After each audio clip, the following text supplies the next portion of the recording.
As the Senate Majority Leader, what exactly is your job? I lead a team. It's in two parts. First, you're leader of the House because the overall responsibility falls on you. The House, if it succeeds in its mandate, is because you provided leadership. There are many issues that, especially in the Senate, over the last 3 terms that have been, hardly do we disagree. There are more often than not the times that we agree on whatever legislation that is before us and we pass it because our view on things actually, there are things that senators mostly are keen on when any legislation comes before us. What is the place of counties? How will the county governments benefit? Are they represented? If it's a board that you're creating, will they have a voice that will be heard enough? So generally, it's hard to find senators disagree along party lines, but sometimes we do. Because this is politics and there are 1 or 2 reasons, or when the climate is not so good outside there, you feel it permeates into the House most of the time. Like even in this term, there are many things which we have disagreed on, not necessarily because we needed to, but you can see it's nuanced by the politics, the toxic politics that was outside. But ever since things mellowed a bit out on the political field, you can see hardly do you get opposition on things purely on political basis. If people oppose, then it's on a principle and something that they do not agree with. That's number one. Secondly, of course, is that if you're not able to achieve that, then you retreat back to the team that you're leading, which is the majority side. And on the majority side, I think 2 senators shy over 2/3 in the House. So I think I'm in a slightly more comfortable place than my 2 previous colleagues who led a Senate that was very thin. Previously, the split in Senate was almost 24-23 and I think 25-22 in the second Senate. What is it this time? This one is about, that's in terms of delegations. It's about 29, 47 minus 29, 18. So it's a bit better. In terms of delegations. And sometimes we even cross over to 30 or 31 if you have to split on party lines and the delegations that you have. So you have a bit of comfort there, even if you have people that are missing. You know how Senate votes and this genius of a constitution, something that I really celebrate, the equality of the vote. The senator for Kiambu with his 1 million people carries the same way to the senator for Lamu or Isiolo with the little number of votes that bring her to the Senate. But because of the unity of our constitution and how the constitutional design, they each have only 1 vote. And that to me has been a genius, because there are many times that even when majoritarian views want to force certain positions on people, they remember that they'll still not be able to marshal the requisite 24. And that helps us keep us as a country. But still the 16 or so nominated ones don't have a vote. They don't, unfortunately. It's a constitutional design. They don't have a vote on matters that are declared as affecting counties. But on procedural issues, reports of the House and many such things, they do vote. And why was this thought this way? I think it's because of the principle that I've just explained, to make sure that each of the 47 counties are equal. You know, the 20 nominated colleagues of ours, they are spread out not evenly. You find a county like Nairobi perhaps has 5, 6 nominated people, and say a county like Cheruiyot that I represent, we've never had a chance to have anyone nominated. So if you give them the power to vote, then it means that there are certain counties that will be disadvantaged, and that's not right. That's not what we intended. We want each of the 47 devolved units to feel that they are at the table equally and they are represented. So that's a reasoning behind them not voting on matters that are declared to affect counties. Sorry. From an oversight point of view, and coming into Parliament about a year ago today, how have you seen that progress has been made from the specific work that senators will do? Usually when the campaigns are on and an individual such as yourself is asking for the vote to be a senator, we don't usually look at the senatorial position in concert. We look at it as an individual. But now looking at the country as a whole, especially when, you know, the government of President William Ruto has talked about a one government approach to so many things. It doesn't matter whether it's state officers, looking at parliament, looking at how these works will be carried out. How have you seen that the role senators are playing in this government, in this particular dispensation, has gone over this year? Well, I'd say a year is not sufficient for me to pass a proper judgment or account of how we have performed in terms of oversight as Senate specifically, and then maybe a bit later as Parliament generally.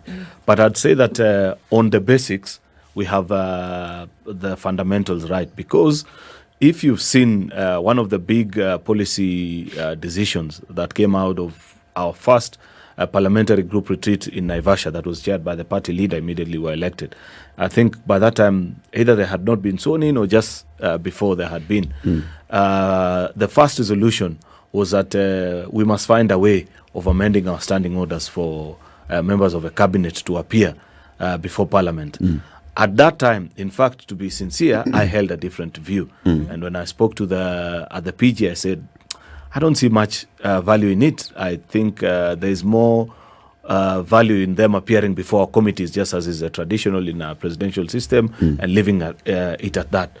But then there are others who agreed with that proposal, including the party leader and a few of our colleagues.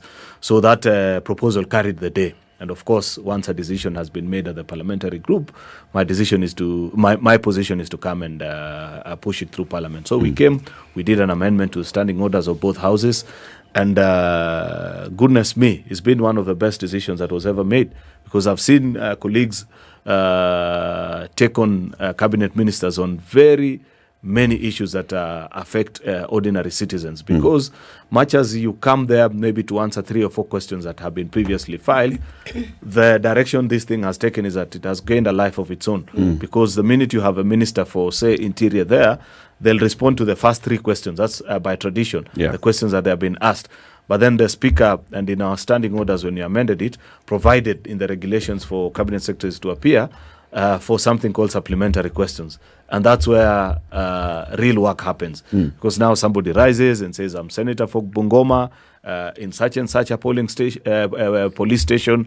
These are the issues. What are you doing about it? And I've seen ministers, because they come with a whole retinue of people, all those minders and people from the ministry, turn to them and say, oh, do you know about that issue? And they've been put in very awkward situation sometimes, because you can't tell Parliament, I don't know, if you don't know what are you doing in office. Yes. So I see even the jitteriness with which cabinet colleagues, because they know me, many of them were our colleagues, we were together with them in Parliament, or we've met along the course of work, and they'd call the evening before and say, hey, what else do you know that is... What are you hearing? What else are they likely to ask? Because you are live on camera, you're before the nation. The president has told them in clear terms that there is no day I will save you from Parliament. If there is anything that you can never run away from, is accountability before Parliament, because those are the people's representatives. And therefore, I've seen many issues arise that either had been reported in the media or people know have been raised to them individually by their constituents, and they've taken ministers to task. And this is from all, I think at Senate we are left with only, I think 1 or 2 ministers only who are yet who haven't made an appearance. But do you get sufficient action? So there's a question that, that supplementary question. Say Senator for, like you said, Bungoma rises up and asks a question about a certain specific police post in a certain village. Yes. Just by asking it, do you get action? Do you get a solution out of it? It depends on what I have seen. It depends on individual minister. And the beauty is that if as a minister you come before the first time, you're asked, and you give the usual, okay, I was not aware, but let me look into it and come back to you. Now it's upon you as a minister to be diligent enough and know that there is a representative of the people who ask me about a particular issue. I see many of them, the diligent ones. They find ways of getting back at the people who had asked those questions, either by writing to them or even sometimes by a phone call and say, Senator, I've checked with my people, but I don't think what you're saying is accurate. Then no, you're being misled. Can you ask them about A, B, C, D? Right. And some of those things have been resolved. They are the not so diligent type as well, who will think that, because it's the end of the session, I'll not look at it. The problem is subsequently, when they appeared before the House, they found themselves in very, very difficult situations because already there is a preset mind that people have about you, that you just come to, you take Parliament for granted. The response that you give, it is, there is a sacred nature that parliamentarians treat interaction with the executive, Right. to the sense that when you're responding to them, they expect that, number one, what you're saying is accurate to the best of your knowledge. And at no way should you either mislead or seek to just get away with a particular situation. Because even us, as elected leaders, our accountability mechanism is the most difficult. Because if people raise an issue with you and you disappear, there's no problem. They know that 1-2 years down the line, you'll be back in the same village. And they'll say, Mheshimiwa wewe, hata hakuna haja tukuambia shida zetu.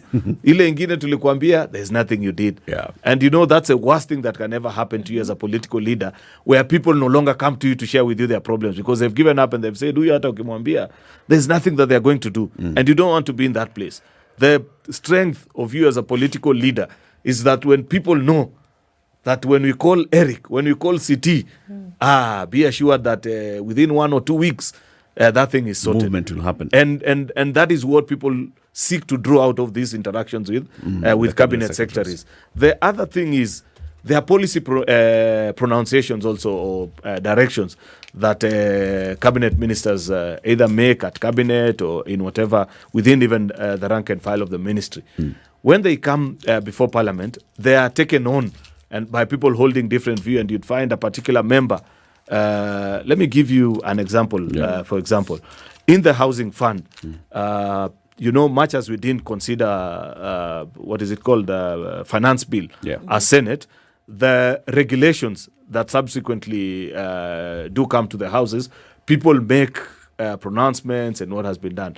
There are people who are from the building industry who are in Senate. When the minister appeared, they were taken to serious task about what is the cost per square foot that they are building on compared to what the industry average is within certain cities. And I remember for Nairobi, the price that was being quoted was, I think, 38 shilling per square foot, while the price that was, if you work out the calculation of what the ministry was giving, was somewhere upwards of 51 or 52 shillings.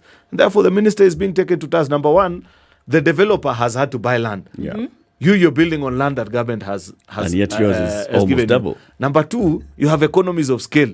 You can actually get materials at a more discounted rate, because if you walk to Simba Cement or Tough Steel for the steel that you're looking for and negotiate for a unit of maybe 10,000 houses, they'll give you better rates than what you can get in a single hardware. Out of that interaction, meetings had to be done. And I know that now they have reviewed the rates further downwards.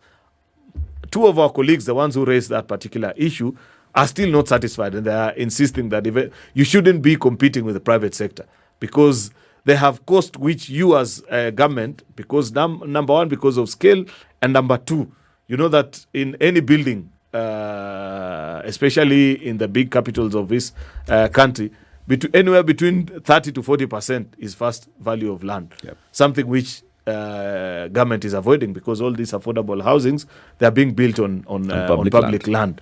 And therefore, such interactions, they force ministers back to the drawing board. And they know that you're not just appearing before people who will ask you simple things and disappear. They are professionals. They are people who understand certain things about the industry or the thing that you lead. I know others even on bills that are now presently before the House on universal healthcare. There are certain proposals that have come before us. And fortunately or unfortunately, there are people, number one, either who've served as governors, so they know the human resource challenges in the health sector in the country, or even as health professionals as well, who know the challenges that exist and how it needs to be addressed. And sometimes, so it's all about accountability. Yes. It's all about, and the president has then said, I have this team of cabinet ministers who are helping me to deliver. I want them to be accountable to the people. Yes. Is it, blanket on everything that the executive is doing, that Parliament is very keen on pushing for accountability? Or is it on those ones that have already been passed? For example, can we say that all the members of parliament who voted for the finance bill, for example, supported the housing fund wholeheartedly? The thing with Or are there areas where we can say that there are members of parliament, for example, who are in the majority side of the National Assembly or the Senate, who have a contrary view, but they don't express it? As is the case in parliament, what I have seen over the years is that even when people have certain positions on particular issues, how decisions are arrived at, because if it was left for everybody to have their opinion on anything, number one, these are politicians.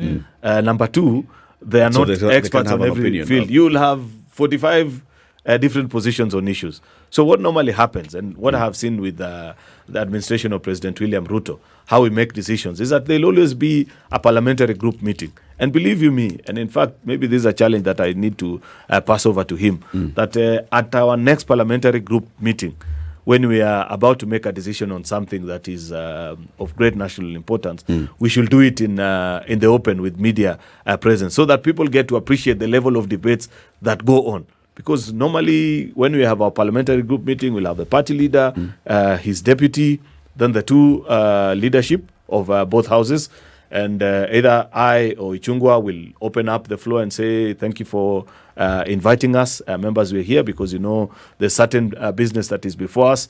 We know that many of you have different opinion on it. The floor is open. And but before we begin to share the views, here's a presentation from the perspective of ministry. Like now when you're doing housing fund, P.S. Hinga and his team, they were given 5 minutes, or was it 10? They presented the whole concept. Now then the floor was open. And people said all manner of things. Why People they think it will not questions. work, blah, blah. It's a very elaborate process. Then finally, a decision is reached. Once a decision has been reached, that's the essence of a political party. Because once you have taken a particular direction and said, good people, we think for the good of our people, and to carry everybody on board, much as you may disagree with one concept or the other, this is a direction that we are going. Then you'll find that everybody aligns and say, okay, How is that decision reached? Is it by vote? By acclamation? It's by vote most of the time. And I'd see people, maybe we have never taken an individual vote on any particular issue because the split hasn't been much. Because most of the time after speaking and listening to what is the thinking behind a particular policy proposal, then you'll find 70-80% of people say, okay, I'm convinced. It's interesting that you say that, Senator, because the perception out here, and that's why I think it's very important what you said about making these things public, because there are two perceptions here. Number one, that it's going to be shrouded in secrecy because the rest of the world should not be privy to what's going on there. Number two is that the head, the executive, in this moment, the person of the president, wants things to go a certain way. And by virtue of the fact that everybody, whether parliament or otherwise, is under the president and is a member of the party, will toe the line without thinking on an individual level, without debate on an individual level, but that so long as the president has said it, Aaron Cheruiyot, Kimani Ichungwa, everybody else will toe the line. Would you disabuse that notion? It's a notion which people have carried for so long, even before he's president. I don't know, because of his personality, that people feel that he's a strong character who, when he takes a particular position. What I know, having served with William Ruto, the man, and even eventually now as president, is that his decision-making process, and I say this 100% the truth, ask anybody who's served with him, is very consultative. Even from our days back as an quasi-opposition outfit, many of the times that when there were critical decisions to be made, he'd open the meeting and say, okay, these are the issues, what do you people think? And people will argue, sometimes deep into the night. Out of maybe 10 or 15 such meetings that I've attended, I can pinpoint maybe 1 or 2 at most, that eventually he still held on to a particular position and say, okay, I've listened to you, but there's something that I can see that you people don't see. Allow me to pursue. Then people will say, okay, we defer to your leadership on that. But the 13 other times, he's been convinced otherwise, or people have agreed with whatever he was proposing. I see that even in presently in this administration. Rarely does he force us a particular position and say, oh, this is what I need. In fact, the only pressure that I've had to endure from William Ruto serving as majority leader and him as our party leader and the head of the executive in this administration, sometimes it's an issue of time alone. And you know, there are bills that take inordinately long and say, oh, there's a certain project that you want to initiate, but the law is stuck in parliament. How long before you conclude? Then you say, maybe give me 3 more weeks, and say, no, 3 is too long. Can't you make it in 1.5? But on the contents and how it's done, hardly do we find that position taken, especially if it's something that hasn't been discussed at the parliamentary group meeting. He will allow parliament to do its part. Because in any case, if he holds a contra review, remember, he still has mechanisms through which he can either send back a memorandum to parliament, and the constitution allows him. And therefore, I think it's a notion which we strongly need to disabuse people. But like I've said earlier, perhaps a lesson here is we need to make some of our parliamentary groups meeting in the open so that people appreciate that actually, oh, okay, so these guys argue. It's not that he gets the meeting and say, barabara ndio hii, kila mtu tingisha kidole na tuende mkienda hiyo bunge mupige kura namna hii. Never happens it's like all that. Conscientiously. Yes. How do you say it? It's one of, I've said it 3 times in my life. And 3 times meaning it's a 3 oaths that have taken in parliament. I swear I shall conscientiously. And you leave it at that. You never repeat it again. 26 minutes to 9. Aaron Cheruiyot is the Senate Majority Leader and the Senator for Cheruiyot County. He's our guest this morning. Looking back at 1 year of President William Ruto's administration, the Kenya Kwanza administration, what's the relationship between the executive and the legislature? He's here. Let's take this break. We'll be back shortly. This is the Situation Room, the only way to start your day. Conversation continues with the Senator for Cheruiyot County, Aaron Cheruiyot. He is the majority leader in the House. Senator, do you agree with those who say that the 12th Parliament was captured by State House? 12th Parliament? Yes. To a greater extent, yes. How so? Why do I say yes? Because I have just drawn to you a parallel between how decision making was done in that particular parliament on the majority side and how it's being done now. I don't recall any particular time in the 12th parliament that we ever sat in a parliamentary group meeting to agree on any policy position.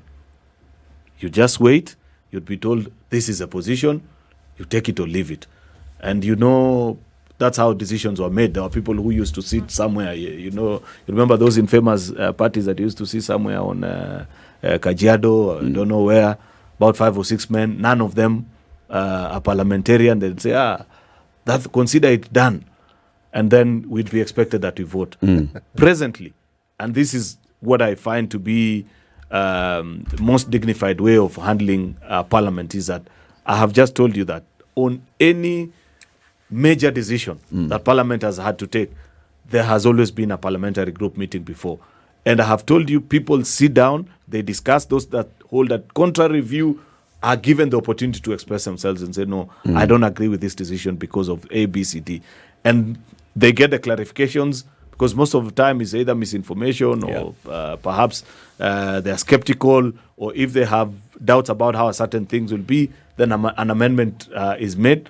I have seen certain amendments introduced actually at parliamentary group meeting level, because I know for a fact, for example, I can't remember which particular legislation that was, that the biggest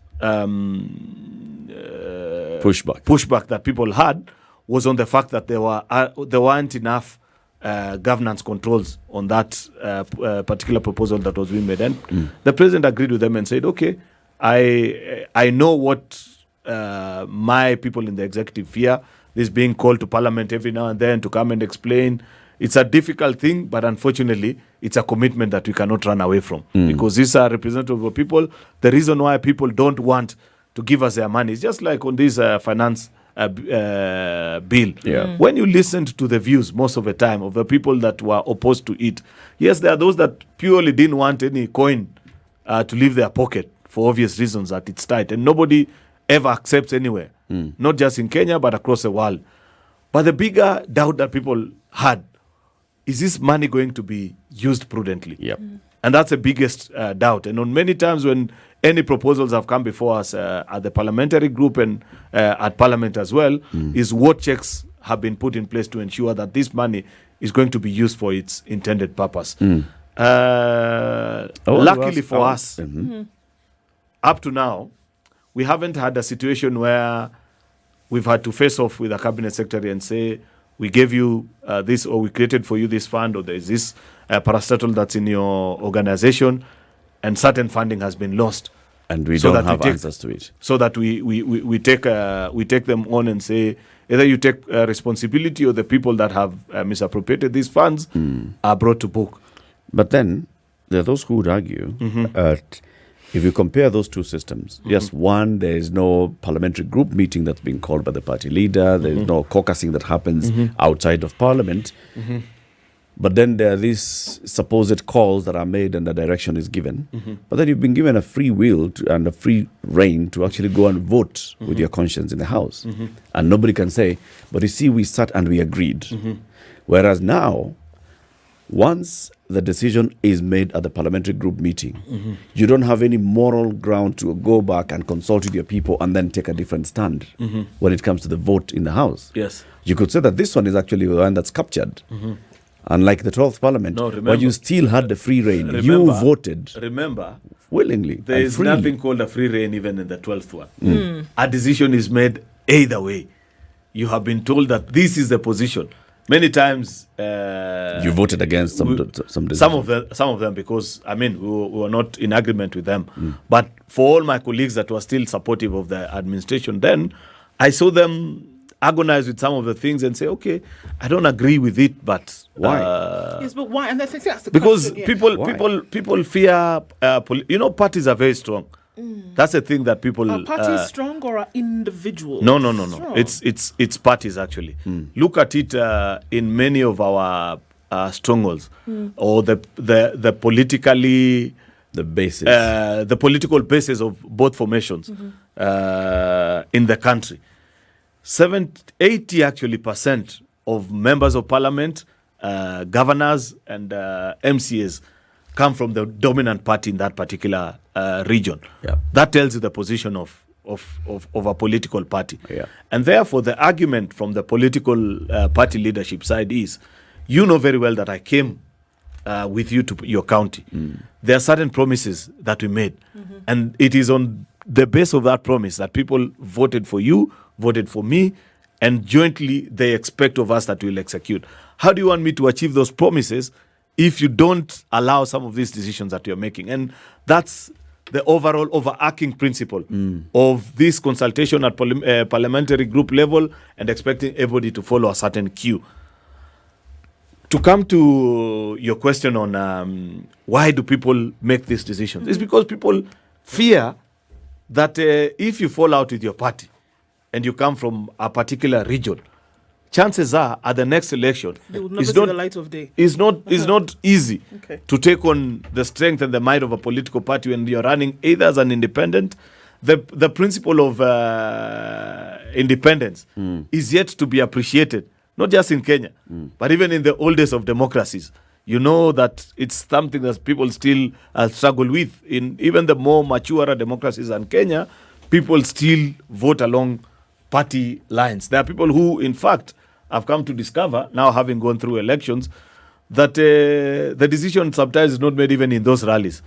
That they're about, maybe in a polling station of about 1,000 people, about 300 or 400 at most will show up when you go there for a rally. But there's another 600 that never leaves their home. Yeah. They'll just come on election day and say, this region we are in UDA. So they'll ask for the ballot paper and they'll just tick UDA. They don't even know. Many times I meet even young people in this city and they ask them, do you know who your MCA is? Mi nilipiga tu UDA kutoka MCA baka president. So that's a strength. That's the reality of reality of political parties. And that's why people, to a greater extent, to borrow your words, fear going against the grain of political parties. But wouldn't you say that there is a symbiotic relationship between political parties and the leadership?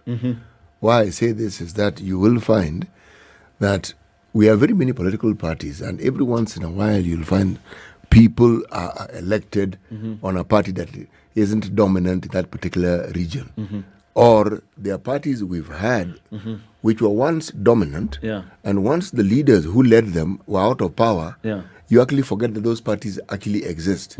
So it is this nexus that we speak of as being something symbiotic. The leadership of the party and the party, you would argue they're synonymous. That's true. Because if today, think of the dominant parties. Let's start with Kalonzo. If Kalonzo was not there, how would Wiper fare? It's just a question. If Raila Odinga wasn't there, how would ODM fare? If William Ruto wasn't there, how would UDA fare? So, and you have a live example in the form of Jubilee.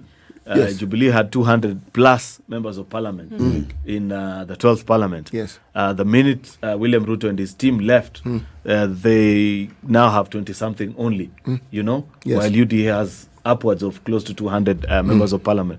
So there's truth in what you're saying, City, that still as a country, there's a place for the party leadership, that people follow certain leaders, and the direction that they take, they carry with them their influence. And I guess that's part of also what people fear, that there are certain leaders, if you're not with them, then it's difficult. The few people that you say can be elected, those are the outliers, so to speak. But there are maybe 1 in 100. They're few. They're very few. And many times they don't do it, maybe 2 times at best. If they do it 3 times, the 4th time they're out. But also there's another reality you can't run away from. You see, how do you become a leader if you cannot lead? How then, even if there is consensus, can you become a leader if there is a position that you cannot take and let it be known that that is a position you've taken? See, if we go by our political lived experience, unfortunately, when you had a one-party state, the thinking then was the party was the president was the party, the president was parliament, the president was the judiciary, because after all, it's the president who appointed members of the judiciary, appointed literally. Now, if that was your lived experience, and then you look at our cultural upbringing, and the very concept of leadership and who it is in our psyche we think a leader should be. Leaders are people who we expect to take positions and essentially tell us what to do. So now, you bring in the enlightened democratic process that we're talking about, and you're talking about parliament, and people are debating. It is very difficult for people to move away from that particular thought process. When the leader speaks, you are more likely to go with what the leader says, even if you have a differing opinion. The key thing is there an opportunity for you to express that differing opinion and to be allowed to actually speak it out? Now, that is what I think multipartism and all these things that we've been talking about exist. But in many cases, again, our lived experience, people who've differed with leadership, you don't fare very well. You're out. And that's You the thing. don't- And you don't fare fear, very Senator, well. If I can just jump onto that now and say, look, and that is the fear that you fear being shown the door. You fear losing points when it comes to political or social expediency. And so the likelihood of you going against what the position is very low. Now, that reality is known to many people. So one has to ask the question, does the loyalty then to the party, because of what we've just said, does it trounce the loyalty to the individuals who went to the vote? There's something City said which was quite profound in the opening remarks, and I was excited with that part because I thought, have you been sharing notes with William Ruto? Because each time he opens a parliamentary group meeting, but maybe he's a secret advisor, because he normally reminds people that I hear many of you say that that's not what the ground wants. Then they say, so why are you a leader? I thought the reason you're a leader is because people sat down and they looked at all of themselves and they said, so who amongst us can we grant the opportunity to lead us and show us direction? If people have granted you that opportunity and they've said, please show us the way, you cannot suddenly retreat back to them and say, by the way, what are you guys saying? And then what they say, you say, that's a popular opinion, which is what CT says and what I've had the party leader, William Ruto, say many times during our parliamentary group meetings, that while it is important to listen to views of the people, it should never be lost to you that there is a reason why they gave you the position of responsibility and say, be our leader. Perhaps see things better than us. Have the opportunity to appreciate these things beyond our understanding as your fellow constituents and come and convince us that the position you have taken is in our best of interest. But it should be based on you having consumed very many other opinions Yes. and perspectives Exactly. and considerations. Yes. So when you go back to your people, you're actually telling them, I know this is what you feel, Yeah. but let me show you Yes. why this may not work for us. Exactly. Okay? No, not necessarily because that coming, unajua tulikuja tukasema, Yeah. na unajua mkubwa amesema tuende hivi. No. If you do that, then you're not a leader. And there's also, that's one. But number two also, there must be purity of purpose. There must be the sense in which that you for sure are convinced that what you're saying is the truth and you're not motivated by other factors. There is no tender that you have lined up. There is no interested stakeholder who has whipped you in a particular way because they stand to benefit because of a particular policy decision. That's where you get it wrong. But if there is purity of purpose and you know for sure that if this policy proposition was to go through, then I can go back and face my constituents 2-3 years down the line and tell them, you guys did believe, but look at what has happened. People will say, okay, you are wise. I'm going to give you 2 examples where I'm questioning Parliament's oversight, responsibility, and role. Okay. Number 1, Parliament considered the regulations in the Public Finance Management Act, creating the Hustler Fund. Okay. Parliament approved those regulations. And the regulations were saying, this is how the fund shall be established. This is how the fund shall be governed. There will be a board. There will be a secretariat led by a CEO. And this is how the management of this fund will be. But before the operationalization of that structure, the Hustler Fund was launched and it was being governed out there in the public. Parliament did not ask a question. Right now, there's the Housing Fund, Housing Levy. Are there regulations that Parliament has considered and approved for the management of the Housing Levy? And yet the Housing Levy is already being deducted. Those are 2 instances where, so yes, Parliament has sat, you have sat in parliamentary group, you have agreed that this is how it shall happen, this will be the governance framework, but without the governance framework, the fund is being operationalized. And Parliament is quiet. I told you earlier, Eric, and I didn't want to go into details, but now that you've asked that question, unfortunately, I'll be forced, though albeit with a lot of caution, that the only pressure I get from William Ruto as majority leader, and the same I'm sure Ichungo can say, is on delivery time of the bills that come to Parliament. That many times it's good people, perhaps a month, 2 months, 3 months sometimes in some of these bills, has taken too long. Can you conclude on the process? Make a determination either way. Yeah. Why? How did we get there? Because of that Hustler Fund experience. That people raised the similar questions that you're raising. That by the time Parliament was considering those regulations, already there had been a launch and many of these things had happened. Then later on you come to rectify and you said, that's not how we want to run this administration. And from Parliament's point, when we put down our foot, since then, nothing similar has happened. The housing fund that you're mentioning, remember, it's deduction based on the Finance Act. The regulations that we are awaiting, that I have told you now are in the process of being concluded, and that I've told you we had a serious debate about it in our parliamentary group meetings. And there were amendments. I've just given you one of the factors that was amended on cost per unit and why it needed to be brought down and the calculations.